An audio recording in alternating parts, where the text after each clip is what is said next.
Hello दोस्तों। मैं नई नई दुल्हन बनकर जब ससुराल पहुंची तो मेरा ससुराल में बहुत अच्छे से स्वागत हुआ। मेरा ससुराल ना ज़्यादा उच्च स्तर का था और ना ही ज़्यादा निम्न स्तर का था। वह मध्यमिक स्तर का था, लेकिन मुझे अपने सास ससुर बहुत सीधे साधे व्यक्तित्व लगे। ससुराल में सास और ससुर और जेठानी ही रहते थे। जेठ जेठानी, जेठ जी की सरकारी नौकरी थी, इसलिए वह नौकरी के कारण ज़्यादातर दूसरे शहर में ही उनका रहना होता था। जेठानी का स्वभाव भी मुझे काफ़ी अच्छा लगा। जेठानी मुझे बहुत प्यार से बातें करते और मैं उन्हें दीदी कहकर पुकारती और जेठानी जी मेरे नाम से मुझे पुकारती। उनकी बातों में मुझे बड़ी उलझन का महत्व वजह लगता। मैं उनकी बहुत इज्जत करती थी।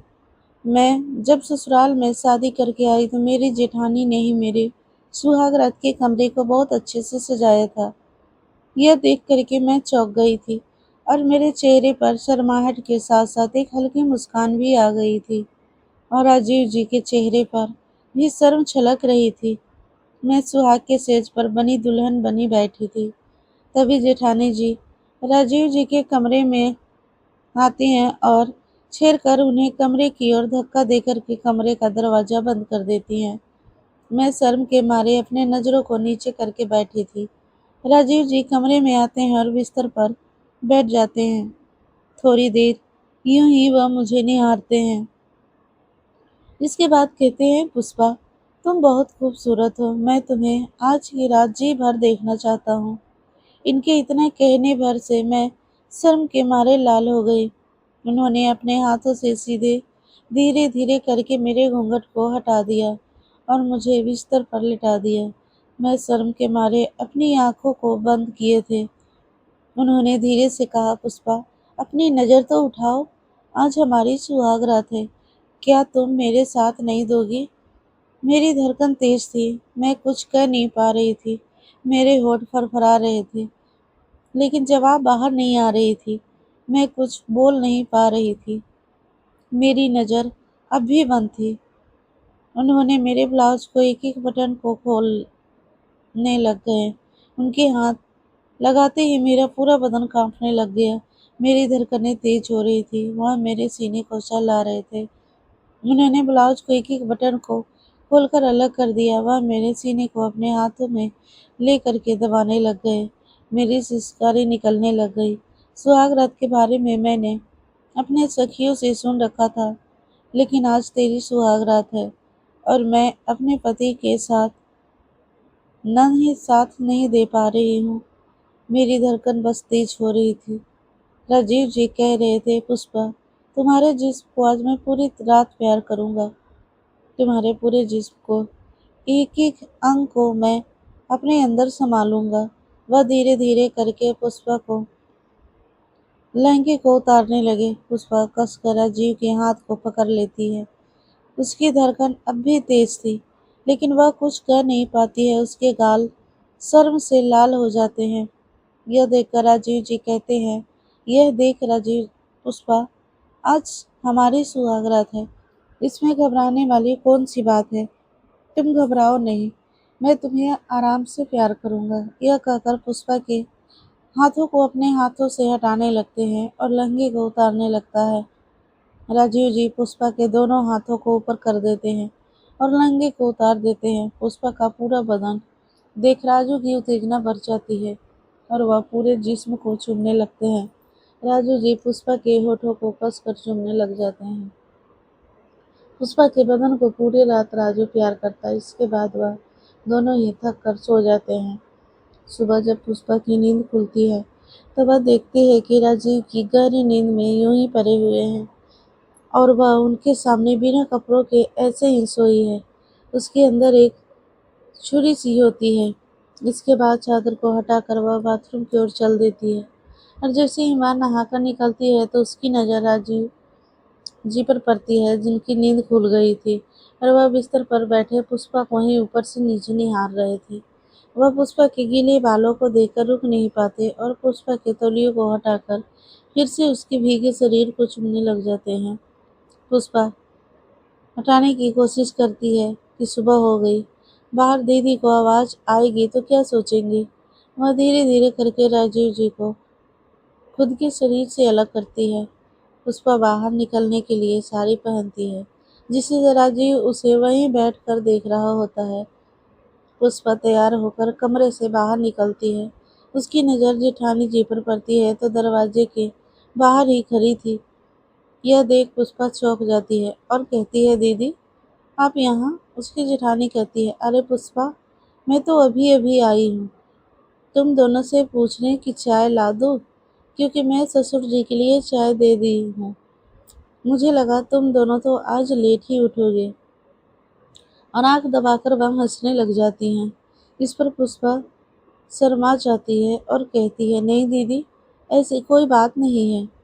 मुझे शादी से पहले से ही सुबह सुबह उठने की आदत है, तो मैं उठकर नहाकर इसके बाद मैं बाहर आई ताकि मैं काम कर सकूं। जेठानी जी कहती हैं, अरे वाह पुष्पा, तुम्हारी तो बहुत अच्छी आदतें हैं।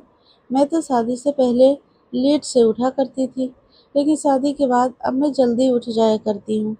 तो चलो, जब उठ गई हो तो चाय पी लो। मैं चाय गर्म करके लाती हूँ। पुष्पा कहती है, दीदी आप रहने दो, मैं गर्म कर लेती हूँ। और पुष्पा किचन में चली जाती है।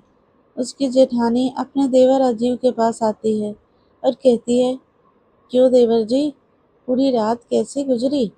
यह सुन राजीव अपने सर को नीचे कर लेता है। पुष्पा 3 कप में चाय ले आती है। एक अपने जेठानी को पकड़ाती है और एक अपने पति को, और एक खुद लेती है, और तीनों आपस में बातें करते हुए चाय पीने लगते हैं। एक दिन सास ससुर को गांव खेती बाड़ी के काम से जाना पड़ता था, जिससे वह सुबह सुबह ही उन्हें कह गए कि हमें जाने में कुछ दिन आने में लग जाएगा, तो तुम लोग अपना ध्यान रखना। इसके बाद वह गांव के लिए बस से रवाना हो गए। जब रात होती है तो पुष्पा अपने कमरे में लेटी रही होती है। उसकी जेठानी कमला अपने देवर को कहती है, सास ससुर तो गांव के लिए चल गए हैं।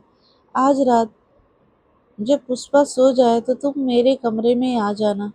बहुत दिन हो गए, मैं देख रही हूँ कि तुम मुझे नज़रअंदाज कर रहे हो, और मैं यह बर्दाश्त नहीं कर सकती।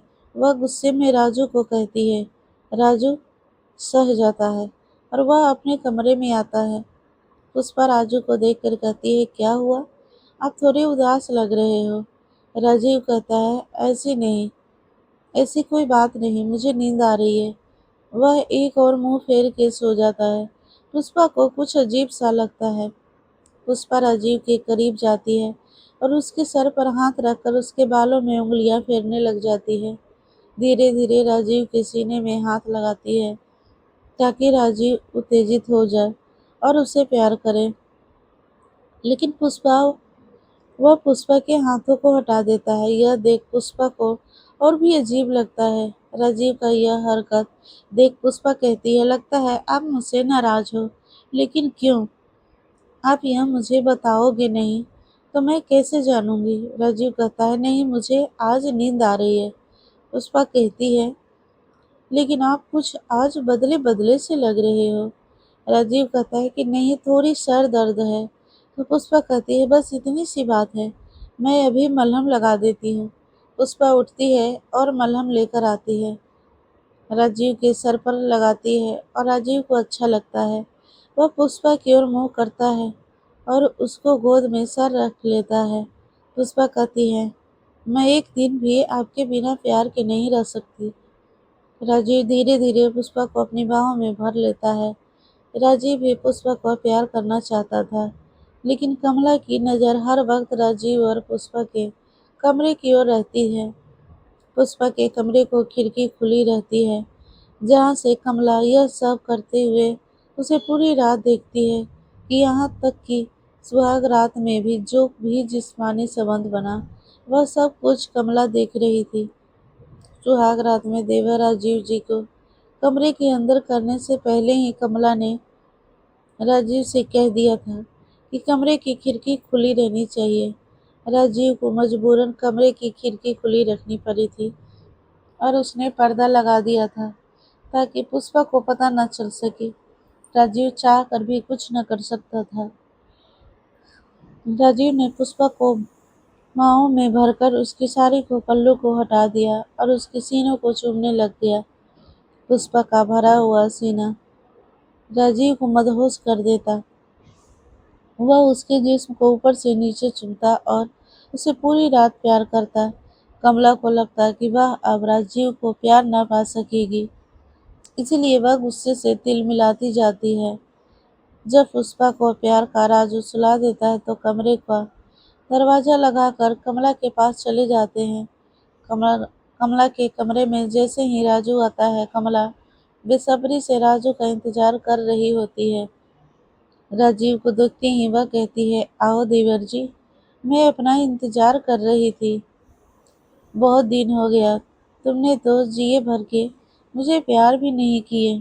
राजीव कमला के पास आता है और कहता है कि मैं यह सब नहीं कर सकता आपके साथ। यह सुनकर कमला गुस्से से देखती है और कहती है, तुम्हें पूरी जिंदगी मेरे जिस्म को प्यार करना पड़ेगा, वरना इसका अंजाम तो तुम अच्छी तरह जानते हो। राजू यह सुन घबरा जाता है। राजू को मजबूरन कमरा के साथ सोना पड़ता है। कमला राजू को पूरी रात अपने साथ प्यार करने को मजबूर करती है। सुबह होने से पहले राजीव अपने कमरे में पुष्पा के पास जाकर सो जाता है। यह सिलसिला कई महीनों तक चलता है। एक दिन पुष्पा की नींद आधी रात में खुल जाती है और वह देखती है कि राजीव जी बिस्तर पर नहीं है। उसे लगता है राजीव जी पानी पीने गए होंगे या फिर बाथरूम गए होंगे, लेकिन बहुत देर हो जाती है और राजीव जी नहीं आते हैं। तो उसे कुछ अजीब सा लगता है और वह कमरे से धीरे धीरे बाहर निकलती है। वह जैसे ही कमरे से बाहर निकलती है, कुछ अजीब सी आवाज आ रही होती है। वह रात की दिशा की ओर जाने लगती है। वह यह देखकर चौंक जाती है, या तो जेठानी जी के कमरे से आवाजें आ रही है या और यह आवाज जेठानी जी की कमला की है। वह धीरे धीरे कमला के कमरे की ओर जाती है और खिड़की को थोड़ी सी फाट खुली थी। जहाँ से वह झांक कर देखती है तो उसकी आंखें फटी की फटी रह जाती है। उसके पति राजू और कमला अर्धनग्न अवस्था में एक दूसरे से लिपटे हुए थे और जेठानी कमले के मुंह से सिसकियां निकल रही थी। यह देख उसके पैरों तले जमीन सिसक खिसक जाती है। वह धीरे धीरे लड़खड़ाते कदमों से अपने कमरे की ओर आ जाती है और बिस्तर पर थम से गिर जाती है। वह आंखें बंद किए हुए थी। सुबह होने से पहले राजीव जी कमरे में आते हैं। राजीव को लगता है पुष्पा सो रही होती है, लेकिन पुष्पा तो यह सब देखकर उसका शरीर सन से रह गया। आखिर वह करती भी क्या। जब सुबह होती है, पुष्पा यूं ही अनजाने तरीके से बिस्तर पर बैठी थी। राजू कहता है क्या पुष्पा, आज तुम्हें नहाना नहीं है? नहाकर तैयार होकर किचन में जाओ। देखो कमला भाभी के काम में हाथ बटाओ। पुष्पा कुछ नहीं कहती है, बस यूं ही गर्दन नीचे किए बैठी रहती है। उसकी आंखों में आंसू थे, आंखें लाल थी। राजीव फिर से कहता है, पुष्पा तुम्हें सुनाई नहीं दिया, बाहर जाओ और कमला भाभी की आंख कामों में हाथ बटाओ। फिर भी बैठी रही। राजू को अब गुस्सा आने लगता है। वह जैसे ही पुष्पा को झकझोर कर उठाता है तो देखा उसकी आंखों में आंसू है और कहता है, क्या हुआ, तुम रो क्यों रही हो? पुष्पा कहती है, राजीव जी, आपने मुझे धोखा क्यों दिया? यह सुनकर राजू सक्का पक्का हो जाता है और कहता है, धोखा? यह क्या बकबकी है? पुष्पा कहती है, मैंने रात में सब कुछ देख लिया है जो दीदी और आपके बीच हो रहा था। यह कब से चल रहा है मुझे नहीं पता, लेकिन यह क्यों चल रहा है मैं यह जरूरी जानना चाहती हूँ। राजू कहता है, पुष्पा लगता है आज तुम पूरी तरह से पागल हो गई हो। रात में तुमने क्या देख लिया? ये सब क्या उटपटांग बातें कर रही हो और मेरी भाभी पर और मुझ पर इल्जाम लगाते हुए तुम्हें शर्म नहीं आती? पुष्पा कहती है, राजीव जी, आप अनजान ना बनो। मैंने सब कुछ देखा है। तुम्हारे और कमला में क्या चल रहा है आपको मुझे बताना होगा। राजू जोर से एक थप्पड़ पुष्पा के गाल पर मारता है और कमरे से बाहर निकल जाता है। इसके बाद वह नाश्ता करके अपने ऑफिस के लिए चला जाता है। पुष्पा जब कमला से यही सवाल करती है तो कमला कहती है, पुष्पा ये तुम्हारा कोई भ्रम है। ऐसी बात करके देवर और भाभी के रिश्ते को कलंकित ना करो। और वह कहकर कमला रोने लग जाती है और अपने कमरे में चली जाती है। पुष्पा को समझ में नहीं आता कि वह करे तो क्या करे। उसने कोई सपना नहीं देखा है, ऐसा तो हकीकत है, लेकिन यह लोग इस तरह से नज़रअंदाज कर रहे हैं जैसे कुछ हुआ ही ना हो। मैं क्या करूं? मुझे कुछ समझ में नहीं आ रहा है। आगे की कहानी जानने के लिए कमेंट बॉक्स में ज़रूर बताएं और चैनल को सब्सक्राइब करें। फिर मिलते हैं पार्ट 2 में। धन्यवाद।